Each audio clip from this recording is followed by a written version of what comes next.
Los Angeles, it's a tough place to drive. With rush hour traffic, congestion, and sometimes thoughtless motorists, driving an RTD bus is a job for professionals. We want you to do a good job. We're trying to make your job easier by providing you with the most advanced electronic revenue collection equipment in the world.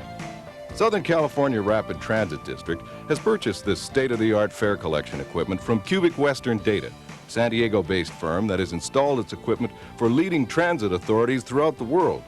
Among them are the New York Transit Authority, Washington, D.C. Metro, and even the London Underground. In the next 10 minutes, we're going to give you some information that'll help you get the most out of this equipment. Watch it. Take notes if you have questions. And if some questions remain unanswered, be sure to discuss them later with your supervisor, or if you wish to have a review copy of the material on this tape, be sure to ask for a free copy. And now I'd like to introduce Senior Instructor Richard Small, who'll go through the Fairbox procedure with you. Richard? Hello. I'm Richard Small, Senior Instructor for Southern California Rapid Transit District. Today, I'd like to show you the proper procedure for working the Cubic Western electronic fare box. First, let's go over the components of the fare box so we'll be familiarized with what it consists of. Here on the bottom of the box, you'll find what we refer to as the coin override button. The button immediately to the top of that is your manual dump button. Coming up higher on the right side of the fare box, you'll find this bottom blue button refers to the hold button. This button you use to hold your hopper from dumping automatically. Immediately above that are two buttons. One's marked A, one marked B. These two buttons we use to unjam the box if we have problems with it. Immediately above that is another blue button marked dump. This button you use to dump your hopper if you don't want to wait for the box to dump itself automatically. Immediately to the left of our buttons, we have our coin hopper. This is the view window that you'll look through to see the amount of money that people have put into your fare box. These will be the coin side only. Next to that is the bill side. As people deposit money into the fare box, it will appear in the window. It stops momentarily for viewing, then is deposited into the hopper. Immediately above that is a red light flashing. This tells you the fare box is operational. If by chance that light does not flash, you have no power, you take your bus to maintenance and have the box repaired or the bus replaced. Under no circumstances would you take this bus onto the street with a BO fare box. When passengers put money into the coin side of the box, you must be certain that they do not put any paper. If paper goes in on the coin side of the box, it will jam your box up.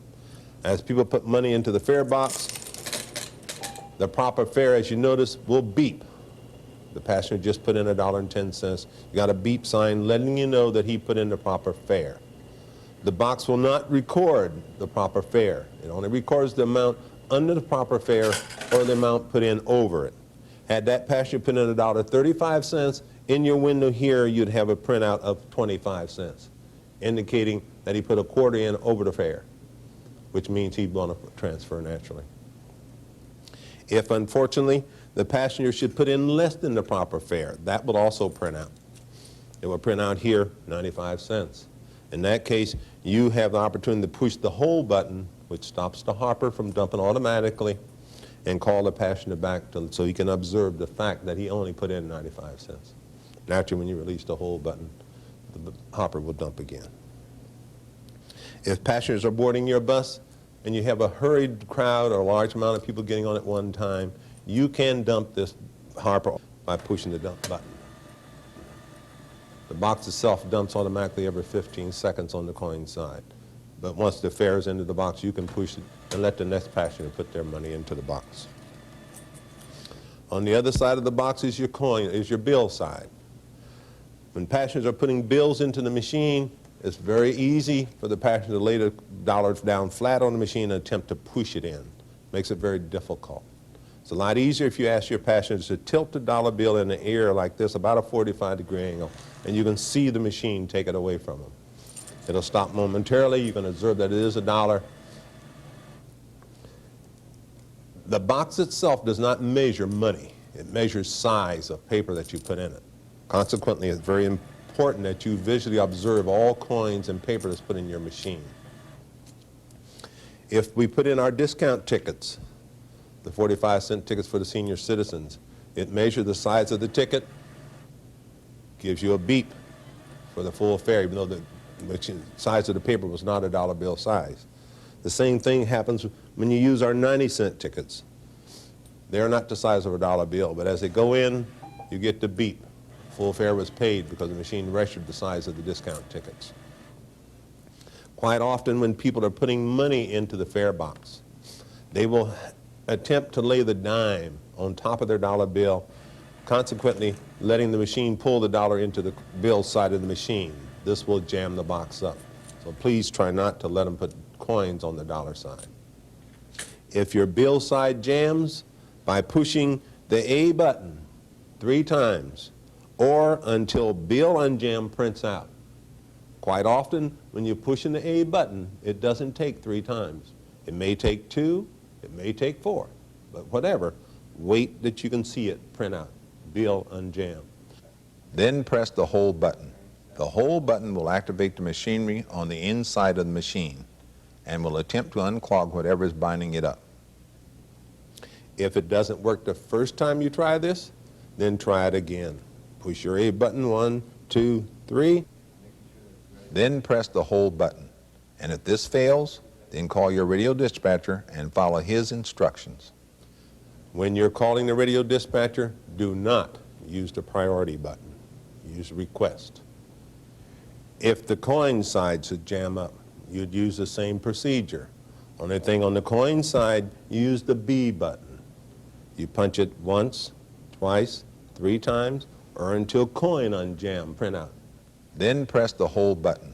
And if this fails, then call your radio dispatcher and follow his instructions. He will tell you to push the coin override button, which is located below the keyboard. By pushing this button, you deactivate the automatic coin counting feature. The bill side will continue to operate automatically. The coin side will only operate in a manual counting and dump mode. The lever immediately above the coin override button is the manual dump lever, which dumps the hopper. But you will have to observe the amount of money put in and count it because the machine no longer can do this.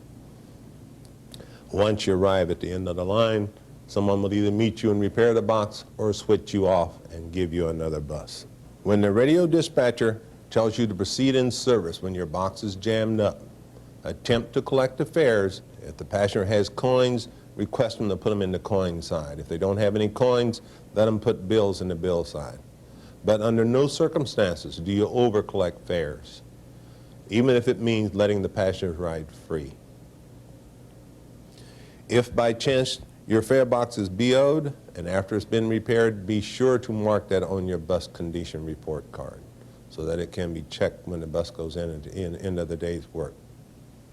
Do not at any time put a foreign object into the slots, for this will cause damage to the sensor and disciplinary action may be taken. The vault number and the fare box numbers are located on the back of the fare box. The fare box number is located on the right side just above the vault lock. The vault number is located just beneath the vault lock on the right side. There you have it, a fare collection system to make your job easier and more efficient. We hope this program helps you to understand the system and how to get the maximum benefits from it. If you have any questions about the box, please ask your supervisor. Or if you'd like a free copy of this tape for future reference, simply ask.